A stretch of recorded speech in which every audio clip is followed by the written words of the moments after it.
Bonjour Virginie Aubin. Bonjour. Vous êtes secrétaire confédérale de la CFDT en charge du dossier des retraites, intervenante au GECO de Lyon sur le thème « Retraite, la dernière réforme ». Alors d'abord, pourquoi est-ce qu'il faut aujourd'hui faire une réforme des retraites selon vous ? Alors la CFDT revendique depuis plusieurs années une réforme systémique des retraites et pour plusieurs raisons. Donc en première raison, c'est que on peut dépasser aujourd'hui la question du financement de notre système de retraite. Il y a encore un déficit, bien sûr, un besoin de financement, mais on n'est plus du tout dans les déficits qu'il y avait dans les années 90 et 2000. Donc on peut maintenant poser la question de l'architecture en profondeur, en fait, une refonte de l'architecture en profondeur de notre système de retraite. Deuxièmement, il faut aussi adapter notre système de retraite au monde du travail d'aujourd'hui. En 1945, il n'y avait pas de chômage, les femmes travaillaient peu. Aujourd'hui, les choses ont changé, on change de carrière, on évolue, il y a des reconversions. L'entrée sur le monde du travail des jeunes n'est plus aussi facile qu'en 1945, donc il faut adapter notre système donc, pour l'organiser avec une solidarité, une universalité de la solidarité, quelque chose qui soit commun, un bien commun en fait au niveau de la retraite.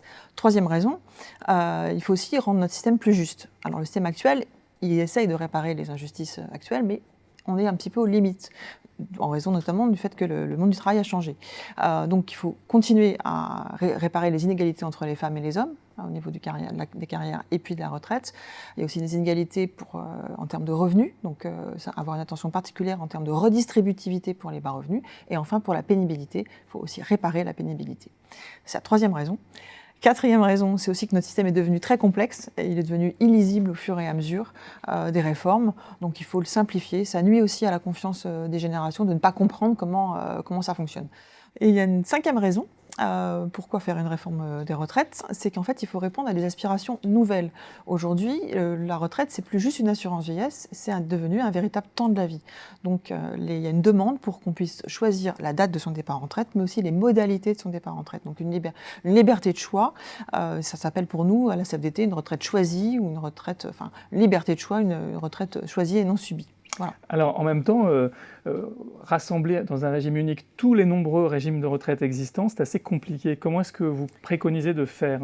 Alors effectivement, c'est extrêmement compliqué. D'une part, de manière intellectuelle, conceptuelle, il faut penser, il y a énormément de règles différentes.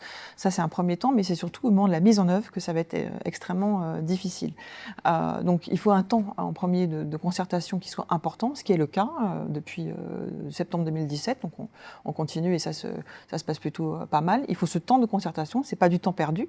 Et surtout, on parle très peu des deux autres éléments que je vais vous citer, c'est la garantie des droits acquis et la progressivité de la transition.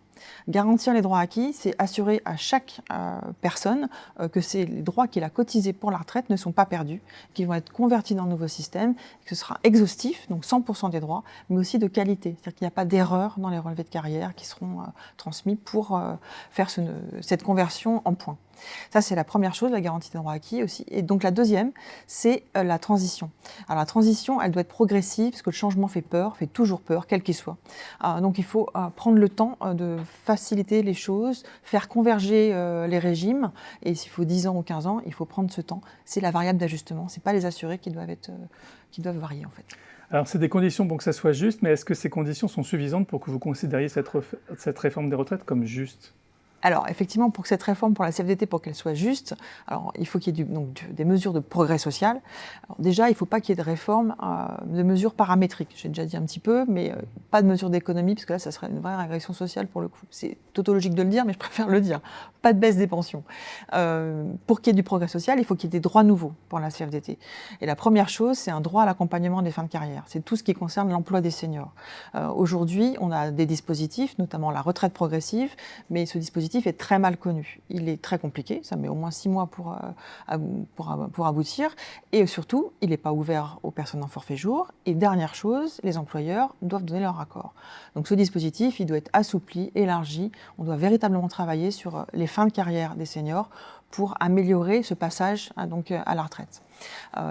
Autre chose sur les droits nouveaux, la retraite aujourd'hui, c'est plus juste une assurance vieillesse, c'est devenu un véritable temps de la vie.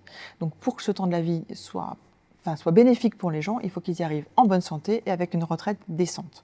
D'où la revendication d'une retraite à 100% du SMIC. La retraite décente, c'est 85%, c'est déjà ce qui est proposé dans le rapport. C'est un plus, c'est mieux, mais c'est pas suffisant pour 15 ans après passer à la retraite, 15-20 ans. Et la deuxième chose, c'est qu'il faut arriver en retraite en bonne santé pour pouvoir en profiter. Et ça aussi, c'est une revendication, c'est une aspiration, c'est une demande sociale. Et pour ça, il faut retravailler le dispositif de la pénibilité, qui était le C3P, compte personnel de prévention de la pénibilité, qui est devenu en 2017 le compte personnel de prévention. Le mot pénibilité a disparu, mais la pénibilité est toujours là. Et surtout, les 4 critères qui étaient dans le dispositif n'y sont plus. Il faut absolument les réintroduire, parce que la vraie pénibilité, c'est la manutention des charges, c'est les postures pénibles, c'est les vibrations mécaniques, c'est-à-dire le BTP et le secteur médico-social, social et sanitaire hospitalier.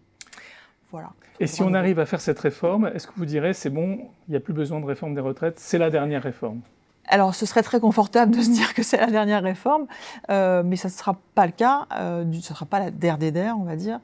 D'une part, je pense même si on prend le temps de la concertation, on n'arrivera pas à tout prévoir. On ne prévoit jamais tout dans le cas d'un changement, donc il faut accompagner, il faut se dire qu'on n'aura pas tout prévu, donc il faut prévoir la possibilité de modifier le système une fois qu'on l'aura vraiment structuré. Et puis il y a des choses aussi qu'on ne peut même pas imaginer, on ne sait même pas quels seront les métiers de demain, que seront les métiers de demain, si certains vont disparaître, comment sera la démographie, est-ce qu'il y aura des chocs économiques. Donc le système doit être structurant, mais après il doit pouvoir s'adapter grâce à une gouvernance qu'on espère en tant que syndicaliste, enfin la CFDT, on veut une gouvernance qui soit partagée avec les partenaires sociaux pour pouvoir justement peser et faire évoluer le système vers du progrès, toujours du progrès social pour les gens. Merci beaucoup Virginie Aubin pour cet éclairage. Merci à vous.